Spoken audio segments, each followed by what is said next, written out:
मैं अनिल कुमार दीक्षित आपके लिए अपने वीडियो चैनल दीक्षित जी स्पीक्स में धारावाहिक कहानी करण विलासा और उनकी प्रेम कहानी का 7वां अंक लेकर के प्रस्तुत हूँ। मैं सबसे पहले अपने श्रोताओं से माफ़ी मांगता हूँ कि मैं 2 माह तक कहानी का अगला अंक प्रस्तुत नहीं कर सका। आज मैं 7वां अंक प्रस्तुत कर रहा हूँ। आप सभी को मेरा नमस्कार स्वीकार हो। इस अंक में हम जानेंगे कि संडे को जब करण विलासा के हॉस्टल पहुंचा तब क्या हुआ। तो कहानी शुरू करते हैं। विलासा अपनी सीट पर वापस जा चुकी थी, लेकिन मुझे ये समझ में नहीं आ पा रहा था कि आज मैं लंच के बाद से इतना खुश क्यों हूँ। लगता है विलासा मुझसे कुछ चीज़ ले गई है और वो अपने पास से मुझे कुछ दे गई है। दुखी था कि आज मंगलवार है और उसने रविवार को अपने हॉस्टल बुलाया है। मुझे ये सोचकर जितनी खुशी हो रही थी कि उसने मुझे अपने रहने की जगह पर बुलाया है, लेकिन मैं उतना ही बेचैन हो रहा था कि आज तो मंगलवार है और रविवार आने में भी पूरे 5 दिन बकाया हैं। मैं इन्हीं विचारों में डूब उतरा रहा था कि विलासा ने मुझे मिलने अपने घर पर बुलाया है, जहाँ मेरे और उसके सिवा और कोई नहीं होगा। लेकिन एक अड़चन मुझे महसूस हो रही थी कि वह तो हॉस्टल में रहती है, तो वहाँ तो और भी लड़कियाँ होंगी। खैर, मुझे औरों से क्या किया। मैंने सर झटक कर नेगेटिव विचारों को दिमाग से निकालने का प्रयास किया। खैर, पूरा सप्ताह बीत गया और रविवार भी आ गया। रविवार को मैं जल्दी उठ गया और जल्द ही नहा धो करके तैयार होकर बैठ गया। तब मुझे ख्याल आया कि वैसे तो विलासा ने आज आने का कोई समय तो नहीं बताया है, लेकिन यह भी सच है कि फिर तो शाम को ही होता है। खैर, वैसे भी चूँकि मेरे पास ऑफिस जाने के सिवा और कोई काम नहीं था, तो इसलिए मैं अक्सर संडे को ऑफिस चला जाता था। लेकिन सुबह आराम से सोकर उठता, पूरा अखबार पढ़ता, सब काम आराम से करता और दोपहर का खाना खाने के बाद मैं 2 बजे ऑफिस जाता और शाम 5 बजे ऑफिस बंद कर देता। संडे को काम करने के लिए अलग से पैसे मिलते और छुट्टी अलग से। इन छुट्टियों का फिर अगले फाइनेंशियल ईयर में इनकैशमेंट हो जाता था। खासियत ये थी कि संडे को काम करने का पैसा मंडे को ही मिल जाता था। संडे को ऑफिस बंद करके दोस्तों से मिलता जुलता, ओवर टाइम के पैसों को मज़े से खर्च करता और घर वापस आता। घर वालों के लिए भी कुछ बढ़िया खाने का सामान ले जाता, तो वे भी मेरे संडे को ऑफिस जाने से खुश रहते। आज भी मैं लगभग 2 बजे ऑफिस पहुंचा, लेकिन आज मैं ऑफिस में एकदम अकेला था। मेरे सीनियर मिस्टर हेगड़े आज नहीं आए थे। आज मैंने ऑफिस 4 बजे ही बंद कर दिया और विलासा के हॉस्टल पहुंच गया। मुख्य अतिथि आ चुके थे और मेले का औपचारिक उद्घाटन हो चुका था। बस वे लोग भाषण आदि दे रहे थे। मैंने इधर उधर नज़र दौड़ाई तो विलासा कहीं दिखाई नहीं दी। मैं वहाँ एक कुर्सी पर बैठ गया। अभी तक विलासा मुझे कहीं दिखाई नहीं दी थी। तभी मंच पर कुछ सांस्कृतिक कार्यक्रम शुरू हो गए। कार्यक्रम अच्छे थे और मेरा मन उनमें लग गया और कुछ देर के लिए मैं विलासा को भूल गया। अचानक मुझे कुछ महसूस हुआ। ठंडा और मुलायम स्पर्श मुझे अपने कंधे पर महसूस हुआ। मैंने मुड़कर देखा। देखा, ये विलासा थी। वो हंस रही थी और उसके मोती से दांत चमक रहे थे। खुशी से उसका चेहरा चमक रहा था। वो हंसते हुए बोली, मुझे पूरा भरोसा था कि तुम ज़रूर आओगे। उसने अपने साथ खड़ी लड़कियों की ओर इशारा किया और बोली, ये सब कह रही थी कि तुम नहीं आओगे। ये सभी हंसी की मुद्रा में थीं, लेकिन ऐसा लग रहा था कि वे सब अपनी भविष्यवाणी के गलत हो जाने से खिसिया रही थीं, लेकिन ज़बरदस्ती की हंसी हंसने की कोशिश कर रही थी, जो कि एकदम साफ दिख रही थी। वे सभी लड़कियां ऐसा लग रहा था कि साउथ इंडियन है। विलासा बोली, आओ तुमको मेले में घुमाऊं। मैं, विलासा और सभी लड़कियां चल पड़ी। धीरे धीरे वे सब लड़कियां इधर उधर होती गईं। मैं और विलासा अकेले रह गए। हम दोनों मेले में लगे स्टॉलों की तरफ चले गए। कुछ स्टॉल खेल के थे तो कुछ पर सामान बिक रहा था। ज़्यादातर सामान लड़कियों से संबंधित था या घर गृहस्थी का था। एक स्टॉल पर मैंने एक हल्के नीले रंग का स्लीपिंग गाउन खरीदा। उस दुकान पर मेल स्लीपिंग ड्रेस भी अवेलेबल थी। एक मेल स्लीपिंग ड्रेस मैंने और खरीदी। उस तब उसको देख करके उसने आश्चर्य से आंखें फैलाईं, होठों को गोल किया तो बोली, एक मेल और एक फीमेल, क्या तुम शादीशुदा हो? मैं हंस पड़ा। बोला, और क्या अभी तक कुंवारा हूँ? उसका चेहरा फक पड़ गया।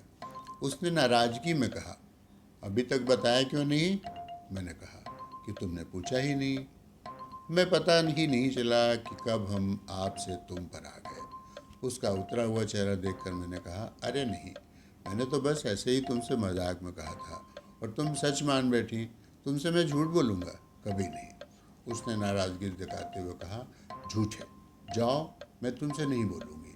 अब तक उसके चेहरे की रंगत वापस आ चुकी थी। मैंने कहा, बस यूं ही ले लिया? क्या ज़रूरी है कि फीमेल ड्रेस तभी आदमी खरीदे जब वो शादीशुदा हो?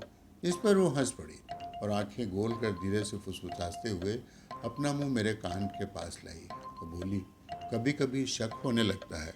इतना कहकर वह बच्चों की तरह से जोर जोर हंसने लगी। इस बीच कुछ अंधेरा होने लगा था। नवंबर का महीना था, हल्की ठंड भी थी।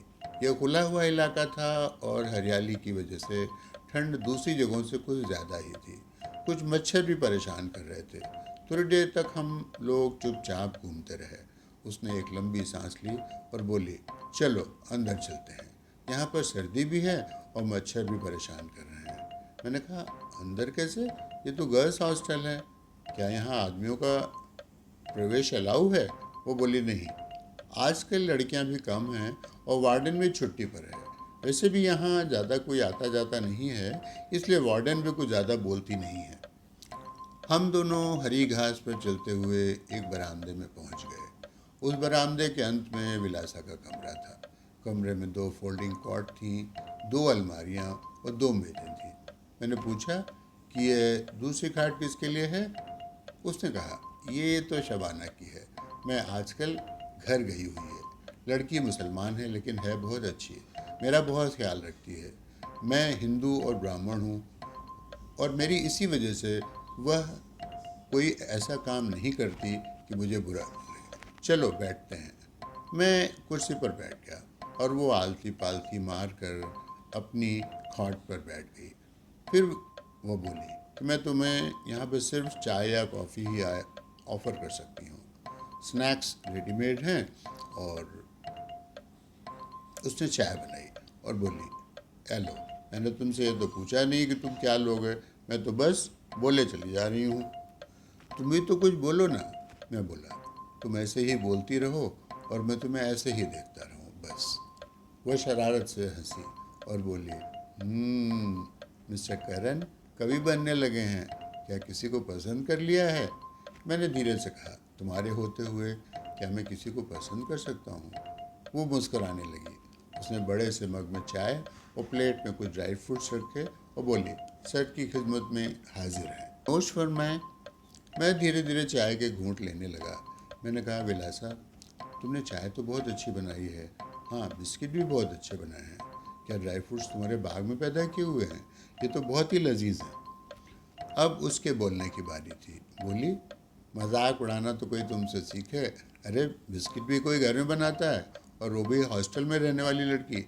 हाँ, ये ड्राई फ्रूट्स मेरे बाग में तो पैदा नहीं किए हैं, लेकिन मैं केरल से लेकर आई हूँ। वहाँ कुछ सस्ते मिल जाते हैं। अचानक उसने कहा, लगता है कुछ तबीयत ठीक नहीं है आज, कुछ बुखार सा महसूस कर रही हूँ।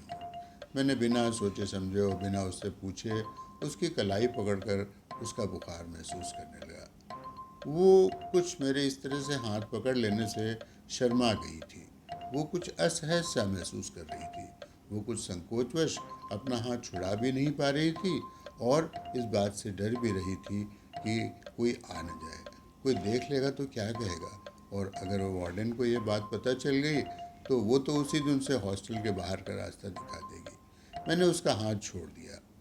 माँ, बहन के अलावा किसी अन्य स्त्री का यह मेरा पहला स्पर्श था, मेरे लिए एकदम नया और अनूठा। लेकिन वो ख्वाब जल्द ही टूट गया। वो बोली, करण, रात के 11 बज रहे हैं, अगर चौकीदार गेट पर ताला लगा कर चला गया तो मुश्किल हो जाएगी। मैं तो बदनाम होऊंगी और तुम भी बुरे फंस जाओगे। मैं मन न होते हुए भी उठा। वो भी साथ ही उठ खड़ी हुई। अगली और बरामदे की सीढ़ियों तक वो मुझे छोड़ने आई और बोली, घर पहुंचकर फ़ोन कर देना, मैं इंतज़ार करूंगी।